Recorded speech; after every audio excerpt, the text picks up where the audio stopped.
Good morning, student. Now, in the last class, we have discussed about Hershey and Chase experiment, and through this, whatever biochemical nature of transforming principle proved by the three scientists, Hershey and Chase have put a step forward and shows that कि DNA में या RNA actually में उन्होंने phosphorus और sulphur को radioactive किया और bacteriophage के थ्रू वायरस में इंसर्ट करके उसका रेप्लिकेशन दिखाया।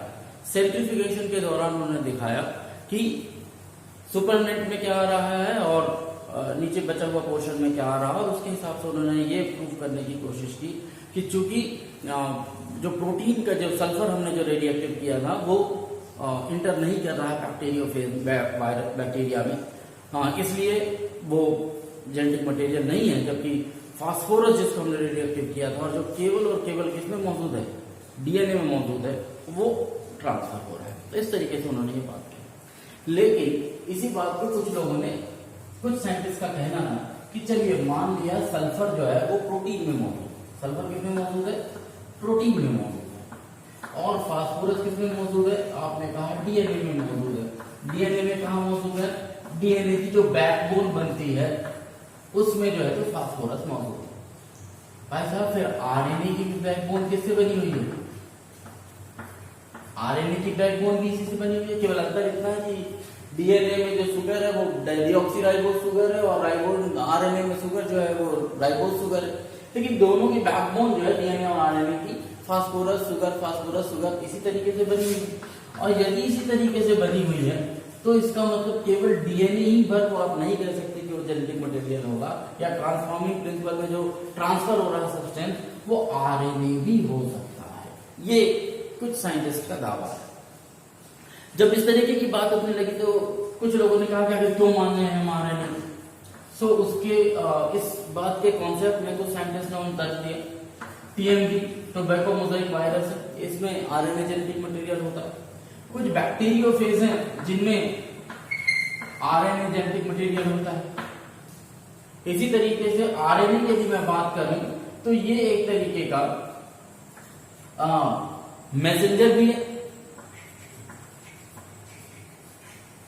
और एडॉप्टर मॉलिक्यूल की तरह भी काम करता है। ये आप इसी चैप्टर के और आगे जब हम ट्रांसक्रिप्शन और ट्रांसलेशन की बात करेंगे तब ये बात आपको कंफर्म हो जाएगी कि आरएनए तीन तरीके का होता है, आरआरएनए, टीआरएनए और एमआरएनए। तो ये मैसेंजर का काम करता है कौन, एमआरएनए, और ये एडॉप्टर का काम कौन करेगा, टीआरएनए, और आरआरएनए एक्चुअली में फैक्ट्री एक प्रोसेसिंग यूनिट की तरह काम करता है। तो चूंकि इसके बिना भी पॉसिबिलिटी नहीं है चीजों की, या इन दोनों के बिना प्रोटीन सिंथेसिस पॉसिबल नहीं है, तो why not RNA can be considered as a genetic material. इन सब चीजों को ध्यान में रखते हुए साइंटिस्ट ने आखिर में बैठ के डिसाइड किया कि आखिर हम जेनेटिक मटेरियल कह किसे रहे। हम जेनेटिक मटेरियल उसे कह रहे हैं जो कुछ क्वालिटी रखता हो, तभी हम उसको जेनेटिक मटेरियल कह पाएंगे। और फाइनली साइंटिस्ट ने मिलकर 4 प्रॉपर्टीज जो है तो डिसाइड की, जो ये डिसाइड करेंगी कि ये प्रॉपर्टी यदि किसी में मौजूद है तो उसे हम जेनेटिक मटेरियल कहेंगे, और यदि ये नहीं है तो उसे हम जेनेटिक मटेरियल की कंडीशन पे फॉलो नहीं करेंगे। आपको पता होगा कि सेलेस्टियल बॉडी में, आपको पता होगा हम जब हमारी उम्र में हम पढ़ते थे तो सूरज के चारों तरफ हम कहते थे कि 9 ग्रह चक्कर लगाते हैं। आजकल 8 ही ग्रहों के बारे में बात होती है। प्लूटो को ग्रहों की श्रेणी से बाहर कर दिया गया है उसके साइज को लेकर, उसके ऑर्बिटल को लेकर, क्योंकि उसने नेपच्यून और दूसरे प्लेनेट के ऑर्बिटल को क्रॉस करता है इसलिए उसको हटा दिया गया है। तो ठीक इसी तरीके से हर एक प्लेनेट के लिए कि किसको हम प्लेनेट माने, किसको हम प्लेनेट ना माने, जिस तरीके से उनके लिए एक डेफिनेशन सेट की गई, जेनेटिक मटेरियल के लिए भी एक डेफिनेशन सेट की गई कि ये क्राइटेरिया यदि कोई सब्सटेंस फुलफिल करेगा then only the substance can be considered as a genetic material. और फिर उसके बाद डीएनए और आरएनए को लेकर वर्सेस हम डिस्कस करेंगे कि क्यों डीएनए में क्या पॉसिबिलिटी है, आरएनए में क्या पॉसिबिलिटी है, और फाइनली किसको हम जेनेटिक मटेरियल की तरह कंसीडर कर सकते हैं, इसकी बात करें।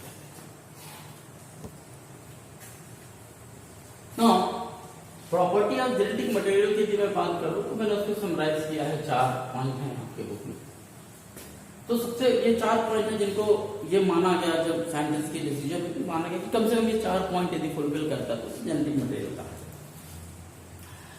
एबल टू रेप्लीकेट मीन्स जो भी चीज जेनेटिक मटेरियल की तरह अपने आप को कंसीडर कराने की लाइन पे होगी या जिसे कहना होगा कि मैं एज जेनेटिक मटेरियल रिप्रेजेंट करता हूं, तो उसे सबसे पहले काबिलियत हासिल करनी होगी कि एबल टू रेप्लीकेट, यानी रीजनरेशन की रेप्लिकेशन की प्रोसेस उसमें होनी चाहिए, वो अपने रेप्लिका बना सके, क्योंकि यदि वो रेप्लिका नहीं बना पाएगा तो ऑटोमेटिकली वो रेप्लिकेट होके पेरेंट से नेक्स्ट प्रोजेनी तक नहीं पहुंच पाएगा, तो वो जेनेटिक मटेरियल की तरह बिहेव नहीं करेगा।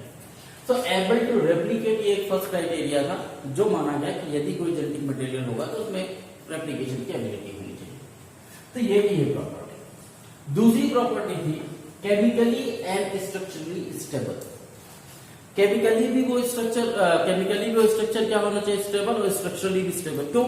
क्योंकि यदि कोई भी जेनेटिक मटेरियल बार बार केमिकली या स्ट्रक्चरली अपना स्टेबिलिटी नहीं रहेगी, वो अपने आप को चेंज करता रहेगा, तो यदि मेरे में जो जेनेटिक मटेरियल है मेरे बच्चे में आते आते तक वो अलग तरीके का हो जाएगा, क्योंकि उसका स्ट्रक्चर ही चेंज हो जा रहा है, उसकी जो कंपोजिशन ही चेंज हो जा रही है। मेरे 2 हाथ में तो उसके 6 हाथ हो जाए या 1 हाथ भी ना रहे, इस तरीके की स्ट्रक्चर उसमें चेंज होता रहा तो वो जेनेटिक मटेरियल भी ठीक नहीं है। तो हमको कैसा जेनेटिक मटेरियल चाहिए जो केमिकली और स्ट्रक्चरली कैसा हो, स्टेबल हो, यानी प्रोजेनी में जो है या जो पेरेंट में है वही उसकी प्रोजेनी में जाए, इस तरीके का जेनेटिक मटेरियल हो, बार बार वो अपने आप को चेंज ना कर रहा हो, इस तरीके की कंडीशन हो, तभी उसको हम जेनेटिक मटेरियल कंसीडर करें।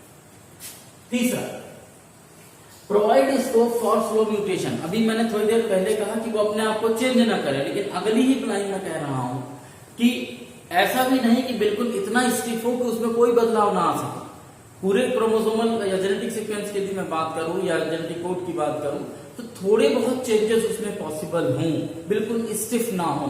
उस थोड़े बहुत चेंजेस को ही हम क्या कहते हैं, स्लो म्यूटेशन। और क्यों? क्योंकि ये यदि नहीं होगा तो इवोल्यूशन की प्रोसेस पॉसिबल नहीं है। पुराने जमाने के लोग जो है तो 7-7, 8-8 फीट की हाइट के होते थे। आज की डेट में 7-8 फीट की हाइट का कोई व्यक्ति यदि मिल जाए तो आप ये मानकर चलिए उसे अजूबों की तरह देखा जाता है, क्योंकि आजकल लोगों की नॉर्मल हाइट जो है तो 5 से 6 फीट, 6 से 7 फीट के आसपास स्टिफ हो गई है। What does it mean? It means कि अब हमारी उस तरीके की फिजिकल एक्टिविटी नहीं है जैसे पहले होती थी, तो हमारे जीन में उस तरीके के चेंज आते गए, और उसका कारण ये था क्या, स्लो म्यूटेशन और चेंजेस। ये कंडीशन देखने को मिली, और ये बहुत जरूरी है किसके लिए, इवोल्यूशन की प्रोसेस के लिए। सो वो भी होना चाहिए। एक तो बहुत ज्यादा ड्रास्टिकली स्ट्रक्चरली और केमिकली चेंज नहीं होना चाहिए, और थोड़े बहुत चेंजेस चलते रहने चाहिए, और ये थोड़े बहुत चेंजेस जो म्यूटेशन है वो किसमें हेल्प करेंगे, इवोल्यूशन की प्रोसेस में हेल्प करेंगे। तो फोर्थ एंड लास्ट वन जो कैरेक्टरिस्टिक जो डिसाइड की साइंटिस्ट ने ये कैरेक्टरिस्टिक होनी चाहिए, उन्होंने कहा कि क्योंकि मेंडल साहब फादर ऑफ जेनेटिक्स थे, और यदि मेंडल साहब फादर ऑफ जेनेटिक्स थे तो express itself as per Mendelian character, वो जो चीज है जो भी अपने आप को जेनेटिक प्रॉपर जेनेटिक मटेरियल की तरह अपने आप को एक्सप्रेस कराना चाहती है, अपने आप को स्थापित करना चाहती है, उसको मेंडेलियन कैरेक्टर की तरह अपने आप को एक्सप्रेस करना होगा। ये भी एक पॉइंट जो है साइंटिस्ट ने साथ में रखा। तो ये 4 पॉइंट है, और इन्हीं 4 पॉइंट को कंसीडर करते हुए अब हम सेपरेट करेंगे कि आखिर डीएनए में क्या खासियत है, या आरएनए में क्या खासियत है, या डीएनए में क्या कमी है, आरएनए में क्या कमी है, और जिसके कारण हम किसको चुन सके ये आप खुद डिसाइड कीजिएगा। हम बात करेंगे केवल डीएनए और आरएनए में इन्हीं 4 कॉन्सेप्ट को लेकर कि क्या ये कर पाते हैं, इनमें से कौन कौन सी चीजें जो डीएनए नहीं कर पाता, या कौन सी चीज है जो उसको आरएनए को करने को तकलीफ होती है, या उसमें उसको परेशानी होती है, या हम उसको उस जगह पे वो अपने आप को 100% फिट महसूस नहीं करता। इसकी बात करते हैं। तो अभी हम बात करेंगे डीएनए और आरएनए के बारे में कि डीएनए और आरएनए किस तरीके से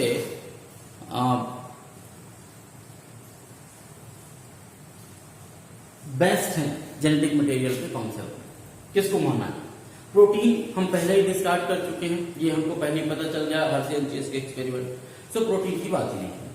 तो सबसे पहला पॉइंट था जो साइंटिस्ट ने डिसाइड किया था, रेप्लिकेशन, कि रेप्लिका बनना चाहिए, एक से दूसरी कॉपी, दूसरे से चौथी कॉपी, क्योंकि वही कॉपी पेरेंट से बच्चे पे जाएगी। तो रेप्लिका बनने की जहां तक बात है, रेप्लिकेबिलिटी की, तो रेप्लिकेशन डीएनए में भी पॉसिबल है और रेप्लिकेशन किसमें पॉसिबल है,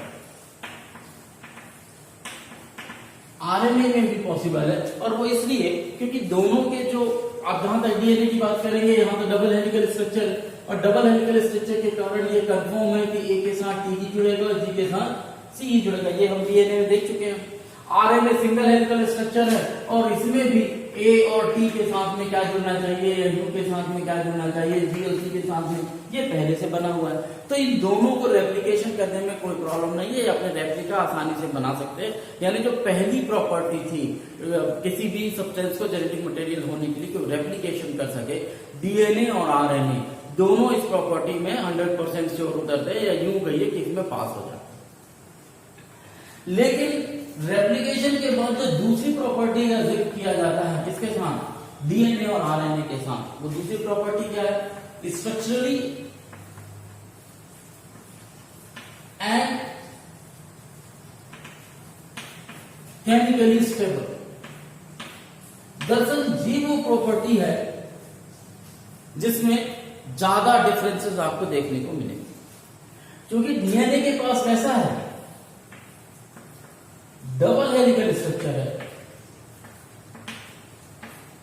और इस डबल हेलिकल स्ट्रक्चर होने के कारण कुछ भी चीज बाहर की तरफ नहीं छूटी हुई है तो इसकी स्टेबिलिटी बढ़ जाती है, जबकि आरएनए के साथ ऐसा नहीं। ये कैसा है, सिंगल हेलिकल स्ट्रक्चर, कैसा है, सिंगल हेलिकल स्ट्रक्चर। यहां मान लीजिए ए है, जी है, सी है, सी है, ए है, यू है, जी है, सी है, एल है। तो इनके साथ ये किसी के साथ भी जुड़ सकता है। तो एक तो ये एक बड़ा इंपैक्ट है डीएनए और आरएनए के बीच। हालांकि आप थोड़ा सा रिकॉल कर ले, ट्रांसफॉर्मिंग प्रिंसिपल है।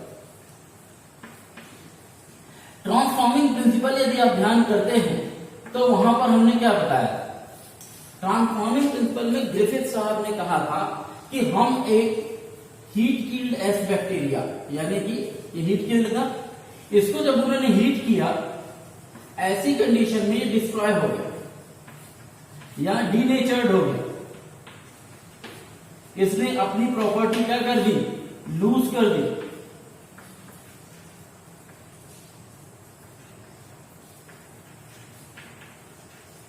बट जैसे ही उसको फिर से क्या मिला, एक सुटेबल एनवायरनमेंट मिला, इसके डीएनए ने जाकर जो रफ स्ट्रेन था उस पे एंट्री की और इसको किसमें कन्वर्ट कर दिया, स्मूथ स्ट्रेन में कन्वर्ट कर दिया। ठीक वैसे ही यदि डीएनए को आप हीट करें तो इसके जो डबल हेलिकल है ये ओपन हो जाएंगे, टूट जाएंगे, लेकिन जैसे उसको नॉर्मल कंडीशन मिलेगी तो फिर से क्या हो जाएंगे, जुड़ जाएंगे, जो काफी सिमिलर चीज शो करता है किसके हिसाब से, ट्रांसफॉर्मिंग प्रिंसिपल के हिसाब से। क्योंकि ट्रांसफॉर्मिंग प्रिंसिपल में ग्रिफिथ साहब ने कहा था कि once we heat the S strain bacteria, क्या होता है, एस स्ट्रेन अपनी प्रॉपर्टी लूज कर देता है। कौन सी प्रॉपर्टी, पॉलीसेक्राइड लेयर बनाने की बैक्टीरिया के चारों तरफ। लेकिन जैसे ही उसको एक नया बैक्टीरिया मिलता है जो नॉर्मल कंडीशन, ये डीएनए निकल के वहां चला जाता है और फिर अपनी, आप ऐसा समझ लीजिए कि आपको आता है बनाना लेकिन आपके पास इंग्रेडिएंट नहीं है, जैसे ही आपको कोई इंग्रेडिएंट देगा आप वो काम फिर से करना शुरू कर देंगे। ठीक वही कंडीशन है किसके साथ, स्ट्रक्चरली एंड केमिकली स्टेबल हो, जब हीट हुआ तो स्ट्रक्चरली टूट गया, लेकिन जैसे ही नॉर्मल कंडीशन में पहुंचा फिर स्ट्रक्चरली कंपोनेंट बनके आपस में और फिर अपना फंक्शन स्टार्ट कर दिया। तो ये एक चीज है जो आपको देखने को मिलती है डीएनए के साथ, यानी ट्रांसफॉर्मिंग प्रिंसिपल को, की कॉन्सेप्ट को भी ये क्या करता है, फॉलो करता है। जबकि आप यहाँ ये आरएनए के केस में सिंगल एंडेड स्ट्रक्चर है या सिंगल स्ट्रक्चर है, और सिंगल स्ट्रक्चर होने के साथ साथ एक और चीज आपके समझ जाइए कि आरएनए क्या है, बहुत reactive, as a catalyst use होता है।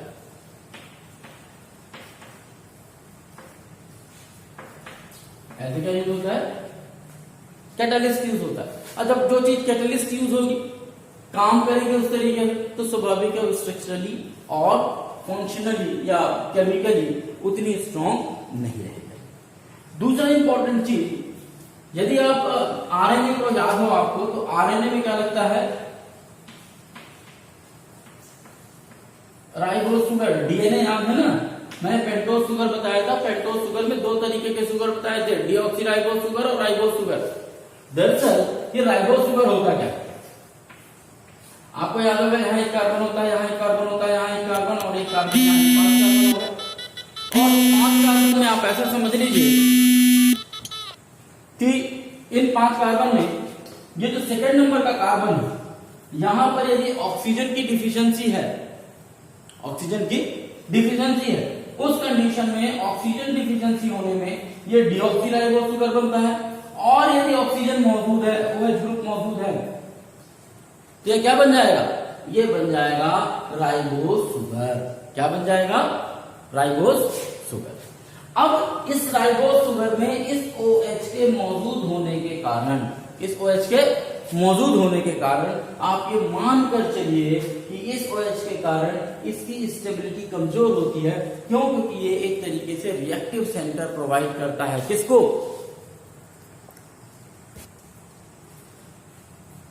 किसको, राइबोज शुगर या आरएनए को। ये ज्यादा रिएक्टिव, इसीलिए मैंने कहा ये रिएक्टिव है, क्यों, क्योंकि एज ए कैटालिस्ट यूज होता है। जबकि वहीं आप डीएनए की बात करें तो डीएनए में ये पेंटोज शुगर जो होता है, यहां पर सेकेंड कार्बन पे ऑक्सीजन की क्या होती है, डिफिशियंसी, और इस ऑक्सीजन डिफिशियंसी के कारण ये लेस रिएक्टिव। कैसा है, ये लेस रिएक्टिव।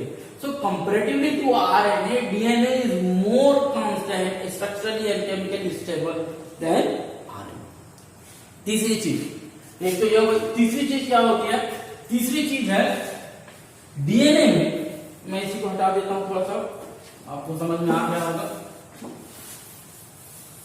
तीसरी चीज है कि जो डीएनए है, डीएनए में जो नाइट्रोजनस बेस है वो क्या यूज होता है, थायमीन, जबकि यहां पर क्या यूज होता है, यूरोसिल। ये यूरोसिल के कारण भी जो आरएनए की रिएक्टिविटी है या इसकी स्टेबिलिटी है वो डिस्टर्ब होती है, क्योंकि ये भी बहुत बार रिएक्ट करता है। आपको याद होगा मैंने बताया था थायमीन को हम 5 मिथाइल यूरोसिल भी कहते हैं। वो इसीलिए कहते हैं क्योंकि ये है तो दोनों एक जैसे, लेकिन ये 5 मिथाइल यूरोसिल होने के कारण थायमीन ये स्टेबिलिटी प्रोवाइड करता है डीएनए में, जबकि ये यूरोसिल जो है तो आरएनए में उस स्टेबिलिटी को और कमजोर करता है। सो इस वाले पॉइंट पे, स्ट्रक्चरली एंड केमिकली स्टेबिलिटी वाले पॉइंट में डीएनए कहीं जीतता हुआ दिखता है और आरएनए कहीं ना कहीं लूज करता हुआ दिखाई देता है। कि ऐसा लगता है कि यहाँ पर डीएनए बाजी मार ली जेनेटिक मटेरियल होने के लिए, और आरएनए यहाँ कहीं ना कहीं क्या होता है, आपको पिछड़ता हुआ दिखाई देता। तो ये दूसरा एक कंडीशन है ना। तीसरा पॉइंट जो आता है वो आता है किसको लेकर, स्लो चेंजेस को लेकर, या जिसे आप दूसरे शब्दों में कह सकते हैं क्या, म्यूटेशन। अब डीएनए में म्यूटेशन होता है, इसमें कोई दो राय नहीं, थोड़ी बहुत चेंजेस आते रहते हैं। बहुत आपने मेंडेलियन डिसऑर्डर पढ़ा, वो क्यों है, वो इसीलिए है क्योंकि डीएनए के जीन में कहीं ना कहीं चेंज आया और चेंजेस के कारण कुछ ना कुछ डिफेक्ट या डिसीज पैदा हुआ है। तो डीएनए में स्लो चेंजेस होते हैं, म्यूटेशन होते हैं, जो होने भी चाहिए, because it is responsible for the process of evolution. Okay, क्या आरएनए में म्यूटेशन नहीं होता, आंसर इज नो। आरएनए में भी क्या होता है, म्यूटेशन होता है। बट प्रॉब्लम ये है कि म्यूटेशन के साथ साथ यहां बहुत फास्ट म्यूटेशन होता है, वेरी फास्ट म्यूटेशन होता है, और यही एक प्रॉब्लमेटिक कंडीशन है।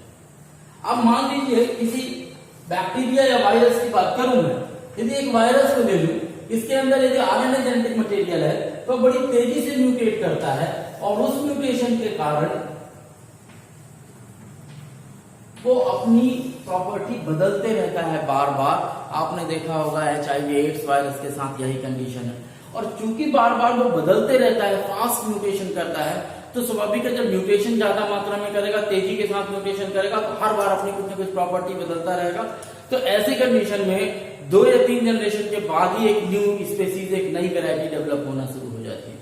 और हम जेनेटिक मटेरियल के साथ ऐसा नहीं चाहते, हम चाहते हैं कि वो अपनी प्रॉपर्टी इंटैक्ट करके रख सके, और म्यूटेशन होगी तो बहुत स्लो हो, जो धीरे धीरे इनकॉर्पोरेट हो किसमें, आगे आने वाली जनरेशन में।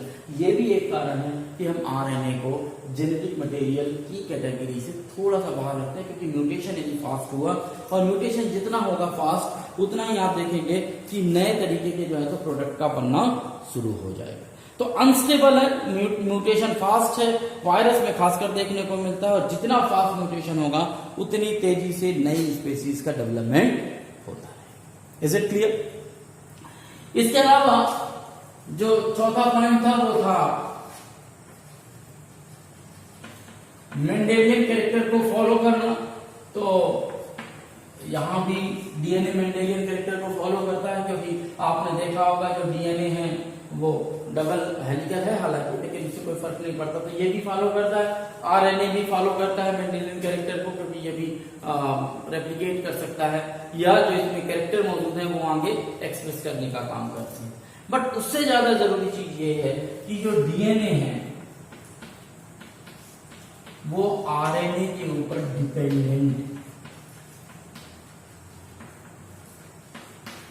जबकि आरएनए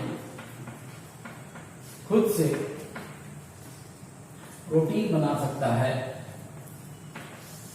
या सिंथेसाइज कर सकता है। कहने का मतलब है कि आरएनए डायरेक्टली कोड कर सकता है, प्रोटीन बना सकता है, लेकिन डीएनए डायरेक्टली प्रोटीन का सिंथेसिस नहीं कर सकता, उसको आरएनए की सहायता लेनी होगी। आरएनए के थ्रू ही वो क्या करेगा, प्रोटीन का सिंथेसिस करेगा। हमने central dogma of molecular biology में भी ये बात कही थी। डीएनए से आरएनए बनने को हमने ट्रांसक्रिप्शन, और आरएनए से प्रोटीन बनने को हमने ट्रांसलेशन वर्ड यूज किया था। तो ये डीएनए से आरएनए बनना और आरएनए से प्रोटीन बनना, तो डीएनए खुद नहीं बना सकता प्रोटीन, उसको उसकी आरएनए की मदद की जरूरत है, जबकि आरएनए अपने आप में जो है तो प्रोटीन का सिंथेसिस कर सकता है, वो डीएनए के ऊपर डिपेंडेंट नहीं। लेकिन इन सब चीजों को ध्यान में रखते हुए जो खासकर स्टेबिलिटी वाला कॉन्सेप्ट है, म्यूटेशन वाला कॉन्सेप्ट है, वहां कहीं ना कहीं डीएनए बाजी मारता है, और हम ये मानकर चलते हैं कि डीएनए इज जेनेटिक मटेरियल। तो एक तरीके से तो ये बात आ जाती है। दूसरा ये भी कहा जाता है कि चूंकि डीएनए स्टेबल है स्ट्रक्चरली और केमिकली, तो जो जेनेटिक इंफॉर्मेशन है उनको स्टोर करने का काम डीएनए को दिया जाए, और जो आरएनए है उन जेनेटिक इंफॉर्मेशन को एक्सप्रेस करने का काम कौन करे, आरएनए। तो ये भी आपके बुक में ये कॉन्सेप्ट एक्सप्रेस करता है कि डीएनए चूंकि मोर स्टेबल है, और चूंकि मोर स्टेबल है is a preferred for storage of genetic information. यानी डीएनए का काम क्या है, ये क्या करे, स्टोरेज ऑफ जेनेटिक इंफॉर्मेशन। तो यदि इसमें जेनेटिक इंफॉर्मेशन स्टोर होंगी तो ऑटोमेटिकली वो जल्दी से डिस्ट्रक्ट नहीं होंगी, चेंज नहीं होंगी, क्योंकि स्टेबिलिटी अच्छी है डीएनए की। जबकि वही यदि मैं आरएनए की बात करूं तो आरएनए का काम क्या है कि आरएनए का काम होगा ट्रांसफर ऑफ जेनेटिक, ट्रांसफर हो रहा है, उसको करने के लिए आरएनए की है, चाहे वो आरएनए प्रोटीन बना के उस इंफॉर्मेशन को ट्रांसफर करे या किसी दूसरे तरीके से करे। सो इस तरीके से ये डीएनए और आरएनए या न्यूक्लिक एसिड में कौन जेनेटिक मटेरियल है, इसका झगड़ा खत्म हुआ ये कहते हुए कि नॉर्मली आप डीएनए को जेनेटिक मटेरियल मानिए। दूसरी कंडीशन में डीएनए चूंकि ज्यादा स्टेबल है तो ये स्टोर करने का काम करेगा, और आरएनए चूंकि कम स्टेबल है लेकिन बिना उसका काम भी नहीं चलता, इसलिए वो जेनेटिक इंफॉर्मेशन को ट्रांसफर करने के लिए ज्यादा सुटेबल माना जाता है। इससे अभी भी कुछ साइंटिस्ट पे कहते रहते हैं कि कौन जेनेटिक मटेरियल है कौन नहीं। लेकिन जब आप आरएनए वर्ल्ड की बात करते हैं, जब आरएनए के बारे में आप पढ़ते हैं, ये विल फाइंड कि RNA is the first genetic material.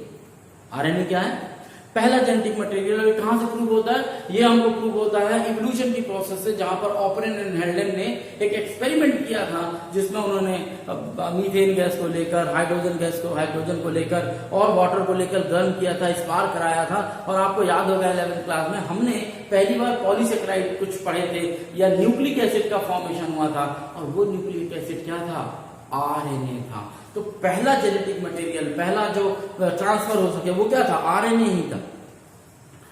पर बाद में आरएनए को ये समझ में आया कि चूंकि वो एक कैटलिस्ट की तरह काम करता है, एक रिएक्टिव एजेंट की तरह काम करता है, वो उतना स्टेबल नहीं है, और इसीलिए धीरे धीरे टाइम रहते हुए आरएनए ने अपने केमिकल स्ट्रक्चर में चेंजेस लाए और किसका डेवलपमेंट हुआ? डीएनए का, जो आरएनए से ज्यादा स्टेबल था और जेनेटिक इंफॉर्मेशन को कैरी कर सकता था एक जनरेशन से दूसरे जनरेशन। ये आप कह रहे हैं आरएनए वर्ल्ड में हम इस बारे में डिस्कस करते हैं। ये क्वेश्चन आ चुका है एक बार, RNA first genetic material. RNA क्या है? First genetic material. क्वेश्चन आया था एक बार और बच्चों ने कंफ्यूजन में गलत किया था। जैसे जेनेटिक मटेरियल आया तो बच्चों के दिमाग में बैठा होता है कि डीएनए ही तो बना है, तो DNA he first genetic material, but actually में ऐसा नहीं था। RNA is the first genetic material. और ये कहां से प्रूव हुआ था? ऑप्रिन एंड हेंडल की थ्योरी, यदि आपको याद हो, उन्होंने एक 11th क्लास में एवोल्यूशन चैप्टर अपने 9th क्लास में पढ़ा था, उसमें आपने 9th 10th में भी पढ़ा है ये बात एवोल्यूशन की प्रोसेस में, कि उन्होंने एक बीकर में रख के और इन गैसेस पे स्पार्क कराया, स्पार्क कराने से हमको क्या मिला? आरएनए का फॉर्मेशन हुआ। तो RNA is the first genetic material. लेकिन प्रॉब्लम क्या थी आरएनए के साथ? और जब भी बता दो, आरएनए वो था जिसके चारों तरफ पूरी की पूरी फिजियोलॉजी घूम रही थी। चाहे आप ट्रांसपिरेशन ले लो, चाहे आप मेटाबॉलिज्म ले लो, चाहे स्प्लिसिंग की प्रोसेस ले लो, तो ये सब काम आरएनए कर सकता था। इसलिए आरएनए फर्स्ट जेनेटिक मटेरियल था। लेकिन आरएनए क्या था? अनस्टेबल था। आरएनए के साथ क्या प्रॉब्लम थी? ये रिएक्टिव था। ये कैसा था? ये एक कैटलिस्ट की तरह रिएक्ट करता है। तो ये कुछ चीजें थी जिनके कारण हम आरएनए को जेनेटिक मटेरियल की तरह यूज कर पाना हमारे लिए बड़ा मुश्किल था, क्योंकि बार बार अपना स्ट्रक्चर, अपना शेप, अपनी स्टेबिलिटी चेंज कर रहा था। तब आरएनए ने सोचा कि क्यों ना ऐसा किया जाए कि हम अपने आप को डेवलप करें, और आरएनए ने अपने से ज्यादा मोर स्टेबल कंपोनेंट का फॉर्मेशन हुआ, और वो क्या था? डीएनए। देखिए फिजियोलॉजी में या बायोलॉजी में कोई भी चीज जरूरत के हिसाब से चेंज होती रहती है। तो आरएनए का ऐसा लगा कि वो उतने स्टेबल नहीं है, तो क्यों ना उसी से ही डेवलप होकर धीरे धीरे उसी में, क्योंकि आप न्यूक्लिक एसिड है दोनों, चाहे आप आरएनए की बात करें या डीएनए की बात करें। तो डीएनए क्योंकि मोर स्टेबल था, उसका फॉर्मेशन हुआ, और जब ये मोर स्टेबल डीएनए बन गया तो इसको हमने फिर बाद में जेनेटिक मटेरियल की तरह यूज करने लगे। आरएनए इस जेनेटिक मटेरियल के साथ मिलकर काम करने लगा। तो जब आप देखेंगे तो आप यही पाएंगे कि डीएनए कोई भी काम कराने के लिए किसके ऊपर डिपेंडेंट है? आरएनए के ऊपर, क्योंकि डीएनए एक एमआरएनए रिलीज करता है, मैसेंजर एमआरएनए, और ये जाकर के बाकी प्रोटीन सिंथेसिस की प्रोसेस में इन्वॉल्व होता है। वो भी हम अगली की कुछ क्लासेस में देखेंगे। तो इसलिए आज यदि कभी क्वेश्चन आए कि which is the first genetic material, तो आरएनए ही पहला जेनेटिक मटेरियल था। हाँ, आज की डेट में हम डीएनए का जेनेटिक मटेरियल ट्रीट कर रहे हैं, ये एक बात है। अब बात आती है किसकी? रेप्लिकेशन की। हमने जो इस जेनेटिक मटेरियल को फाइंड आउट करने के लिए हमने एक वर्ड यूज किया था, क्या? रेप्लिकेशन।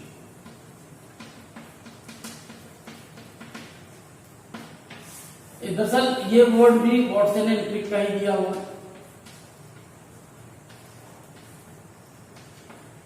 एंड उनका कहना था कि जो डीएनए वो रेप्लिकेट कर सकता है, अपनी मल्टीपल कॉपीज बना सकता है, आरएनए अपनी मल्टीपल कॉपीज बना सकता है।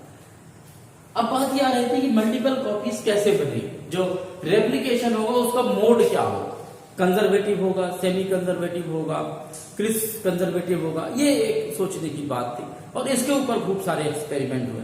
एंड फाइनली आप ऐसा समझिए कि वॉटसन एंड क्रिक के बाद एक एक्सपेरिमेंट किया मेल्सन एंड स्टाल, याद रखिएगा, मेल्सन एंड, ये दो साइंटिस्ट थे, इन्होंने एक एक्सपेरिमेंट किया ये बताने के लिए कि डीएनए में जो रेप्लिकेशन होता है वो कैसा होता है, कंजर्वेटिव होता है या सेमी कंजर्वेटिव होता है, ये बताने का काम किया। क्या होता है कंजर्वेटिव, क्या होता है सेमी कंजर्वेटिव, ये हम आप देखते हैं अगले वाले क्लास में। आप ऐसा समझिए,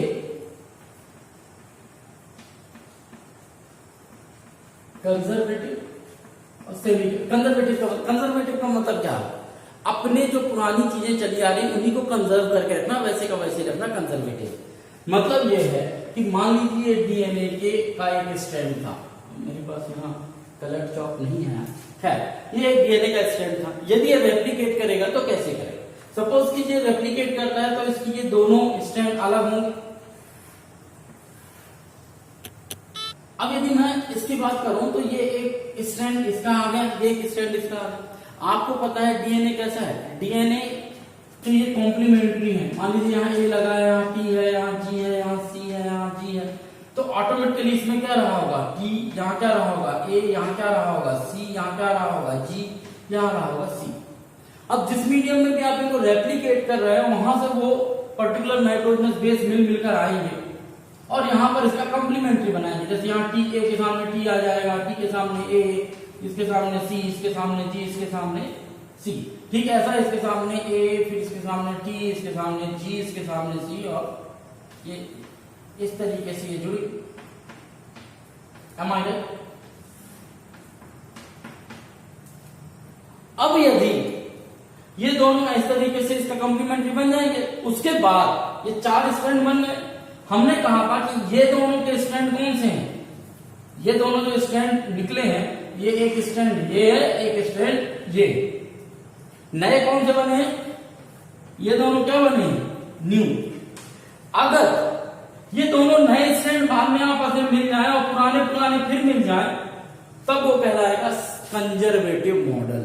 तब वो क्या कहलाएगा, कंजर्वेटिव। मतलब पुराने स्ट्रैंड ओपन हुए, उन्होंने 2 नए स्ट्रैंड बनाए और फिर पुराने स्ट्रैंड आपस में कंबाइंड हो गए, नए स्ट्रैंड कंबाइंड हो गए, तो वो मोड ऑफ रेप्लिकेशन क्या कहलाएगा, कंजर्वेटिव। लेकिन यहीं पर मैं बात कर लूं किसी सेमी कंजर्वेटिव की, तो सेमी कंजर्वेटिव क्या कहता है, सेमी कंजर्वेटिव कहता है कि ये जो पुराने 2 स्ट्रैंड है ये ओपन हुए, इन्होंने 2 नए स्ट्रैंड बनाए और जो 2 नए स्ट्रैंड बने, एक पुराना और एक नया मिला, एक पुराना और एक नया मिला, और इस तरीके से 2 डीएनए का फॉर्मेशन हो गया। इस तरीके के मोड ऑफ रेप्लिकेशन को हम कहेंगे क्या, semi conservative mode. Semi conservative means आधा कंजर्व किया उसने पुराने को और आधा क्या किया, नया, इसीलिए वर्ड यूज किया गया क्या, सेमी कंजर्वेटिव मोड। तो ये 2 तरीके के मोड पॉसिबल हो सकते थे। मेल्सन ने यही प्रूफ किया कि जब कभी भी डीएनए रेप्लिकेट करेगा तो वो सेमी कंजर्वेटिव मोड में रेप्लिकेट करेगा। इसके लिए उन्होंने एक एक्सपेरिमेंटली इसको प्रूफ करने की कोशिश की। उनका कहना था कि पुराने फिर स्ट्रैंड आपस में नहीं मिलेंगे, नए स्ट्रैंड आपस में नहीं मिलके कंजर्वेटिव मोड नहीं रखेंगे, बल्कि एक पुराना एक नया मिलकर इस तरीके का रेप्लिकेशन की प्रोसेस करेंगे, और इसको उन्होंने कहा क्या, semi conservative mode of replication. I think इसमें कोई डाउट नहीं होना चाहिए। ये डीएनए सेपरेट हो रहा है और हमको पता है इनके सबके ये क्या है, कॉम्प्लीमेंट्री जीन है, या यूं कहिए कि कॉम्प्लीमेंट्री स्ट्रैंड है। तो कॉम्प्लीमेंट्री स्ट्रैंड है, इसलिए जो टी है उसके साथ ए ही जुड़ेगा, ए के साथ टी जुड़ेगा, सी के साथ जी जुड़ेगा, डी के साथ सी ही जुड़ेगा, और कोई दूसरा जुड़ नहीं सकता। ठीक यही चीज यहाँ पे भी आ रही है। तो या तो ये दोनों जुड़ जाए, क्योंकि आप देखिए ये और ये दोनों एक हैं और ये दोनों एक है। यही कारण है कि इस पुराने वाले के साथ पुराना वाला जुड़ जाए, या जो नया बना ये जुड़ जाए। तो इसी बात को प्रूफ करने के लिए कि मॉडल जो है वो कंजर्वेटिव है या सेमी कंजर्वेटिव है, मेल्सन एंड स्टॉल ने एक एक्सपेरिमेंट किया जिससे प्रूफ किया कि DNA replication take place in the model role of semi conservative model और follow the semi conservative model of replication. कैसे प्रूफ किया उन्होंने, ये देखो। मेल्सन एंड स्टॉल ने एक्चुअली में N15 रेडियो आइसोटोप लिया। यहां याद रखिएगा, बड़ा कंफ्यूजन है बच्चों को N15 में। दरअसल ये रेडियो आइसोटोप नहीं है, ये हैवी आइसोटोप।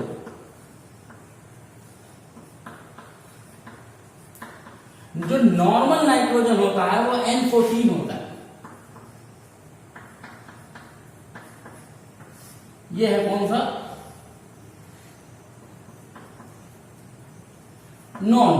ये कैसा है, हैवी आइसोटोप। हैवी आइसोटोप का मतलब होगा, आपने आइसोटोप पढ़ा होगा, दोनों का एटॉमिक नंबर एक जैसा, लेकिन एटॉमिक मास में क्या है, अंतर। इसका 14 है, इसका क्या है 15। तो ये ज्यादा वजनी है, ये क्या है, हल्का है। आप ऐसा समझ सकते हो। या डेंसिटी वाइज जो है तो एक N15 वजनी है, N14 हल्का है। जब आप इनको सेंट्रीफ्यूग करोगे तो आप पाओगे, यदि हम इन दोनों को ही मिलाकर सेंट्रीफ्यूग करें तो जो N15 वाला होगा वो सबसे नीचे आके जमा होगा और N14 वाला कहां जाएगा, ऊपर जाएगा। ये कंडीशन आपको देखने को मिलेगी। यदि इन्हीं दोनों को मिलाकर हम एक मशीन में सेंट्रीफ्यूज करें तो N15 वाला अमोनियम क्लोराइड नीचे जब शिफ्ट हो जाएगा और अमोनियम क्लोराइड ये जो है वो N14 वाला ऊपर होगा। क्यों? क्योंकि उसका वजन कम है। तो याद रखिएगा ये आइसोटोप नहीं है, रेडियल एक्टिव सब्सटेंस नहीं है। हमने यहां पर क्या किया है? हैवी आइसोटोप नाइट्रोजन को यूज किया है। और दूसरा, इस हैवी नाइट्रोजन को सेपरेट करने के लिए हमने सेंट्रीफ्यूज में सीसियम क्लोराइड सॉल्यूशन को यूज किया।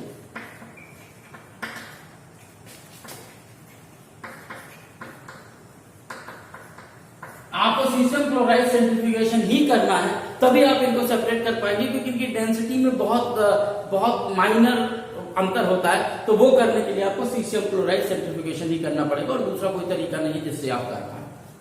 किया क्या मेंथल नाम के, इतनी बात समझ में आई?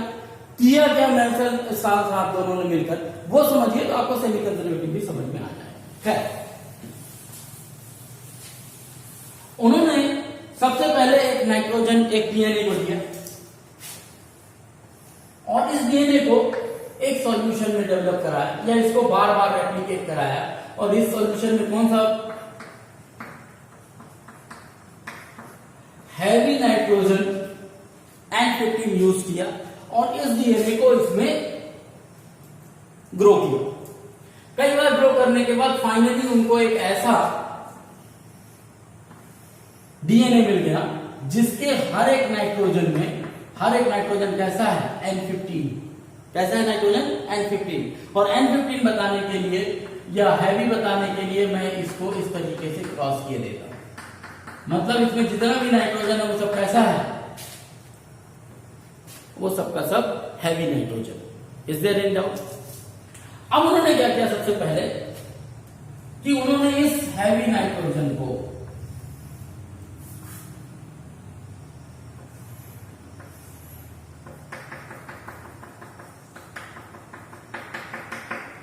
उन्होंने ग्रो किया किसमें? एक सॉल्यूशन में जो N14 अमोनियम क्लोराइड सॉल्यूशन। अब सपोज कीजिए जब ये यहां रेप्लिकेट करेगा इस मीडियम में, कौन से मीडियम में? N14 वाले में, तो क्या पोजीशन बनेगी? तो आपके बुक में एक ही सीरीज पे बना हुआ, मैं इसी को दिखाने की कोशिश कर रहा हूं। सपोज करो ये इस वाले मीडियम में ग्रो कर रहा है, तो ये दोनों के दोनों अलग होंगे। एम आई राइट? अब जो नया इनके जो सेगमेंट बनेंगे नाइट्रोजन वाले, वो कैसे बनेंगे? N14 वाले बनेंगे। तो स्वाभाविक है वो N14 वाले एक यहां बन गया, एक यहां बन गया। Is it clear? अब इतना बनने के बाद दो पॉसिबिलिटी है कि डीएनए का मॉडल या तो कंजर्वेटिव होगा या तो सेमी कंजर्वेटिव होगा। और दो बनने के बाद चूंकि रेप्लिकेशन हो रहा है तो ये आपस में जुड़ गए। अब आपस में जब जुड़े तो यहां पर आपको दो डीएनए मिल गए। हमको नहीं पता कि नए नए स्टैंड आपस में जुड़े हैं, पुराने स्टैंड जुड़े हैं, कि एक पुराना एक नया, एक पुराना एक नया। सपोज कीजिए हमको भी नहीं पता, मेंशन स्टार्स आपको नहीं पता था, लेकिन एक डीएनए रेप्लिकेट होकर कितना बन गया?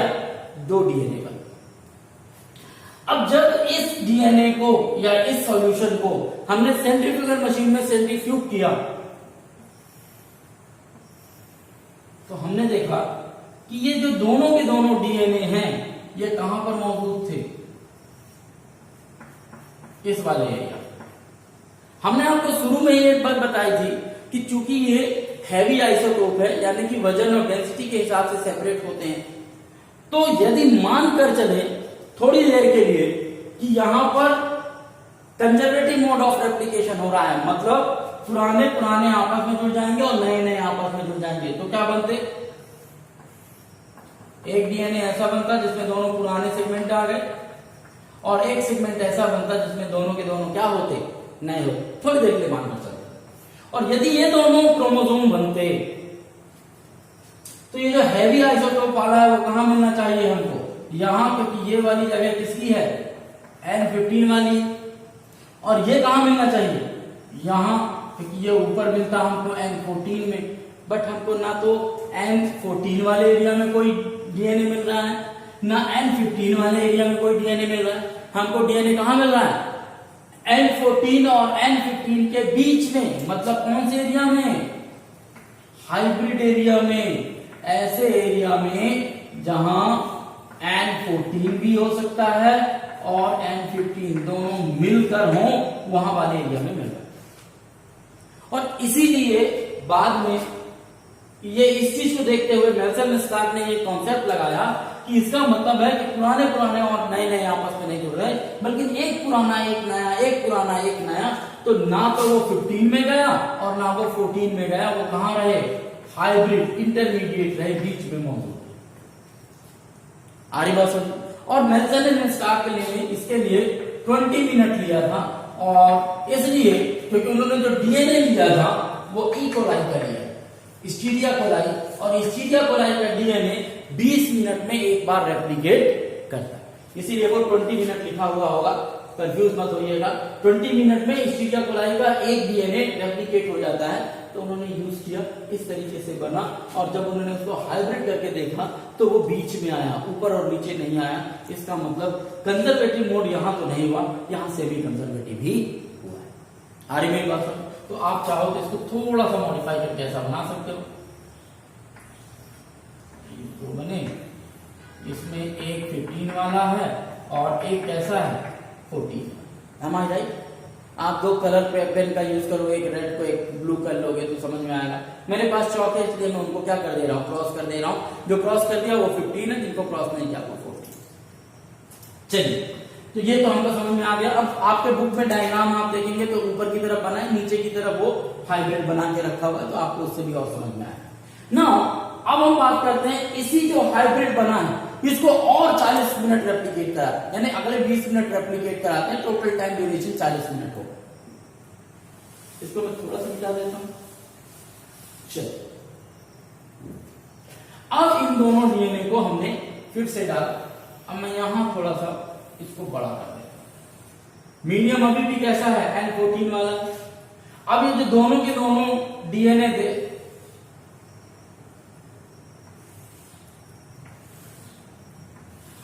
यहां सेपरेट हुए होंगे।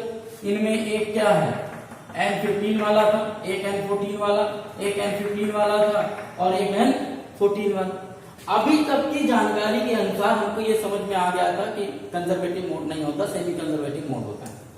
तो स्वाभाविक है इन सब के सब सेपरेट होने के बाद इनके साथ जो नए सेगमेंट बनेंगे वही इनके साथ कपल होंगे, या इनके साथ जो है तो डबल हेलिकल स्ट्रक्चर बनाएंगे। क्योंकि यहां पर हमने N14 मीडियम ही रखा है, तो सिंपली हमको इसके साथ नए नए स्टैंड बना देंगे। आरे बस अब इसको सेंट्रीफ्यूज कीजिए। जब आप इसको सेंट्रीफ्यूज करते हैं तो आप पाते हैं कि यहां दो N14 वाले हैं, इसलिए आपको एक बेड कहां मिलता है? N14 वाला लाइट आइसोटोप वाला यहां मिलता है। और चूंकि ये दोनों हाइब्रिड वाले हैं तो दोनों कहां मिलते हैं? यहां, जहां N14 भी है और N15 भी है, लेकिन यहां आपको एक भी नहीं मिलता, क्योंकि आपको N15 वाला एक भी नहीं है। ये कब कंडीशन है? जब मॉडल कैसा है? Semi conservative. और हमको यही रिजल्ट मिलते भी हैं। यदि थोड़ी देर के लिए मान लूं कि कंजर्वेटिव मॉडल है तो क्या होता? ये दोनों अलग होते फिर जुड़ जाते, ये दोनों अलग होते फिर जुड़ जाते, और ये इसी के साथ जुड़ता, और ये जो दोनों नए बनते। तो कहने का मतलब है कि इस तरीके का ये हाइब्रिड वाली पोजीशन नहीं मिल पाती, या इस तरीके की चीजें नहीं मिलती, तो इस तरीके का कॉन्सेप्ट हमको देखने को फिर नहीं मिलता। तो इससे ये प्रूफ होता है कि जो रेप्लिकेशन की जो प्रोसेस है वो कैसी है? सेमी कंजर्वेटिव है। क्यों? क्योंकि हमने ये देखा कि एक नया स्ट्रैंड पुराने स्ट्रैंड के साथ कंबाइन हो रहा है। और जब कभी भी ऐसा पॉसिबल होगा कि एक नया स्ट्रैंड पुराने के साथ कंबाइन होगा तो आपको इसी तरीके का मिलेगा। बुक में कलर डायग्राम है, यदि आपको कॉन्सेप्ट समझ में आ गया तो बुक से डायग्राम आप देख पाएंगे और समझ पाएंगे। यहां से ये प्रूफ होता है कि डीएनए जब भी रेप्लिकेशन करेगा उसका मोड ऑफ रेप्लिकेशन कैसा होगा? Semi conservative. Semi conservative means एक ओल्ड स्ट्रैंड एक न्यू स्ट्रैंड। कंजर्वेटिव मींस दोनों ओल्ड स्ट्रैंड नए स्ट्रैंड बनाने के बाद आपस में फिर कंबाइंड होंगे और ओल्ड न्यू स्ट्रैंड आपस में कंबाइंड होंगे। तो वैसा नहीं होता। DNA replication always take place in a semi conservative mode. I think I try my level best to clear this concept और इसके बाद जो कल से हम बात करेंगे डीएनए में ट्रांसक्रिप्शन कैसे होता है, डीएनए में रेप्लिकेशन की प्रोसेस कैसी है, रेप्लिकेशन फॉर्क का फॉर्मेशन कैसे होता है, कैसे पूरी डीएनए की मशीनरी काम करती है, वो चाहे रेप्लिकेशन फॉर्क का फॉर्मेशन हो, चाहे डिफरेंट इंजाइम्स का फॉर्मेशन हो, जिनके थ्रू इस पूरी की पूरी प्रोसेस को वो कैरीड आउट करता है, ट्रांसक्रिप्शन और ट्रांसलेशन, तो उसके बारे में बात करेंगे। बहुत इंटरेस्टिंग है, बशर्ते ये है कि आप हर एक टॉपिक को, हर एक लेक्चर को सीरियसली देखते हुए चले जाए, और यदि आपने एक भी टॉपिक छूटा तो फिर पता चलेगा कि अगली क्लास में रेप्लिकेशन क्या होगा और इसमें सेमी कंजर्वेटिव क्यों हो रहा है, फिर वो समझना थोड़ा सा कठिन हो जाएगा। तो जैसे ही आप सीरीज पे यदि वीडियो देखते जाते हैं और एक के बाद एक कॉन्सेप्ट अपना क्लियर करते जाते हैं, तो आगे वाले कॉन्सेप्ट में भी कुछ नई चीजें ऐसी नहीं होंगी जो आपको परेशान कर सके। लेकिन यदि बीच में आप एक आध वीडियो स्किप करते हैं, जब आपको यही नहीं समझ में आएगा कि जब मैंने डीएनए को जेनेटिक मटेरियल कहा तो मैंने ट्रांसफॉर्मिंग प्रिंसिपल की बात की, लेकिन यदि आपने ग्रिफिथ साहब का एक्सपेरिमेंट नहीं देखा है तो आपको फिर ट्रांसफॉर्मिंग प्रिंसिपल का कॉन्सेप्ट समझ में नहीं आएगा कि क्यों मैं ये कह रहा हूं कि हीट करने पे कोई अपनी प्रॉपर्टी लूज कर देता है, लेकिन जैसे ही फिर उसको प्रॉपर कंडीशन मिलती है वो फिर से अपने प्रॉपर्टी को फिर से रिगेन कर लेगा। तो बहुत जरूरी है कि आप हर एक वीडियो को देखें, हर एक वीडियो लेक्चर को देखें। और मैंने फिर भी कहा है कि जब भी कोई डाउट हो आप अपने क्वेश्चन पोस्ट कर सकते हैं, मैं उनके जवाब दूंगा। यहाँ इसमें भी कहीं कोई डाउट होगा उस पर भी बात करेंगे। Have a nice day. बाकी बात करेंगे कल रिगार्डिंग ट्रांसक्रिप्शन और आगे डीएनए की मशीनरी के बारे में। Have a nice day.